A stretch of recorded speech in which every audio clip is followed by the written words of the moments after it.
মিজানের কাছে দাঁড়িয়ে থাকবেন আপনার জন্য। হাসানকে কুরবান দিয়েছেন আপনার জন্য। আপনার এত দলিল লাগে নবীকে ভালোবাসতে, এত দলিল লাগে নবীকে ভালোবাসতে, আপনার এত দলিল লাগে। দলিল দরকার আমার।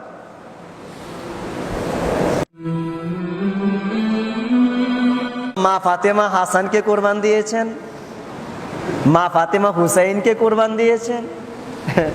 আপনারা শুনেছেন ওই যে ইসমাইল আলাইহিস সালাতু ওয়াস সালামের কুরবান শুনেছেন, মা ফাতেমার কুরবান শুনেন নাই। কানজুল উম্মালের ভিতরে বর্ণনা করা হচ্ছে, মদিনা শরীফ থেকে সামান্য দূরে একটা পাহাড়ের নাম গারে সিজদা, সেজদার পাহাড়। রাসূলুল্লাহ ওই পাহাড়ে একটানা 3টা দিন উম্মতের ব্যথায়, উম্মতের বেদনায়, উম্মতের চিন্তায়, নাজাতের চিন্তায় একটানা 3 দিন সেজদায় পড়েছিলেন। কার জন্য? আপনার জন্য, আমার জন্য। সেই রাসূলকে ভালোবাসতে গিয়ে আজকে আপনার এত দলিল লাগে, এত দলিল লাগে আপনার। অথচ ওই রাসূলুল্লাহ 3টা দিন সেজদায় পড়ে আছেন শুধু আপনার জন্য। রাসূলে পাকের কোনো গুনাহ নাই। যে বলবে গুনাহ আছে, ইমানের দাবি সে কাফের। রাসূলে পাক আগে থেকেই সাইয়্যিদুল মুরসালিন, আমলের দ্বারা হন নাই, তো সেজদায় পড়ে আছেন কেন? আপনার জন্য। উহুদে মার খান কেন? আপনার জন্য। তায়েফে মার খান কেন? আপনার জন্য। হাসরে ময়দানে চোখের পানি ছাড়বেন আপনার জন্য। ফুলসিরাতের ধারে দাঁড়াবেন আপনার জন্য। মিজানের কাছে দাঁড়িয়ে থাকবেন আপনার জন্য। হাসানকে কুরবান দিয়েছেন আপনার জন্য। আপনার এত দলিল লাগে নবীকে ভালোবাসতে, এত দলিল লাগে নবীকে ভালোবাসতে, আপনার এত দলিল লাগে। দলিল দরকার আমার।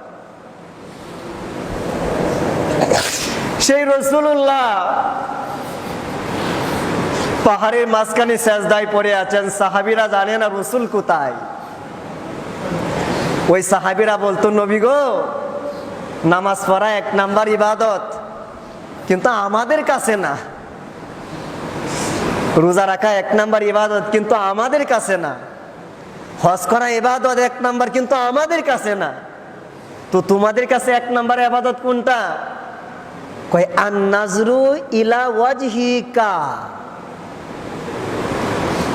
আপনি আমাদের সামনে দাঁড়িয়ে থাকবেন, আমরা গোলামের মতো আপনার চেহারার দিকে তাকিয়ে থাকবো, এটাই হচ্ছে আমাদের জন্য 1 নাম্বার ইবাদত। সেই সাহাবীরা 3 দিন ধরে নবীজিকে দেখতে পান না। সবাই পাগলের মতো হয়ে যাচ্ছেন, নবী কোথায়? আইনা রাসূলুল্লাহ, আমাদের নবী কোথায়? সবাই 3 দিন খোঁজাখুঁজি করলেন, পাইলেন না। অবশেষে ওই যে গাড়ি সিজদাতে গেলেন, গিয়ে দেখেন একটা রাখাল মেষ চড়াচ্ছে। বললেন, ভাই আমাদের নবীজিকে দেখছ? বলে, আমি তো ইহুদি, তোমাদের নবীকে চিনি না।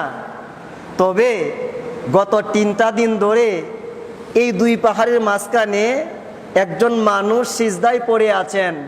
ওনার কান্নাকাটির কারণে আমার মেষগুলা ঘাস খাইতেছে না, এত পরিমাণ কান্না। যাও গিয়ে দেখো উনি কে। সাহাবীরা গিয়ে দেখলেন যে উনি আর কেউ নয়, উনি হচ্ছেন মুহাম্মাদুর, বলেন না মুহাম্মাদুর রাসূলুল্লাহ সাল্লাল্লাহু আলাইহি ওয়া আলিহি ওয়াসাল্লাম। গিয়ে দেখলেন রাসূলুল্লাহ। সবাই কাকুতি মিনতি, নবী গো সেজদা থেকে মাথা তুলেন, তুলেন, আমরা আর পারতেছি না, বাড়িতে চলেন, একটু আমাদের দিদার দেন। কিন্তু নবীজি সেজদা থেকে মাথা তুলতেছেন না, কারণ সেজদায় পড়ে আছেন উম্মতের জন্য। যতক্ষণ না পর্যন্ত উম্মতের ডিক্লারেশন না আসবে, ফয়সালা না হবে, ততক্ষণ পর্যন্ত নবী আমার সেজদা থেকে মাথা তুলবেন না। সাহাবীরা বললেন, ইয়া রাসূলুল্লাহ, আমরা আপনার উম্মতের জন্য কুরবান হয়ে গেলাম, মাথা তোলেন। নবী আমার সেজদা থেকে মাথা তুললেন না। 250 বছরের সাহাবী সালমান ফার্সি হুজুর পাক, উনি বললেন তোমরা চেষ্টা করলে সম্ভব নয়, কিন্তু মা ফাতেমা ডাক দিলে নবী আমার সেজদা থেকে মাথা তুলবে। সুবহানাল্লাহ বলে। সালমান ফার্সি হুজুর পাক গেলেন আম্মা জানকে ডাকার জন্য, মা নবীজিকে পাইলাম, আপনি একটু আসেন, একটু ডাক দেন, আমাদের ধৈর্য আর কোলাচ্ছে না, একটু ডাক দেন, রসুলকে নিয়ে আসেন। মা ফাতিমা যেই মাত্র ঘর থেকে বের হবেন, উনি একটা চাদর মোবারক নিলেন।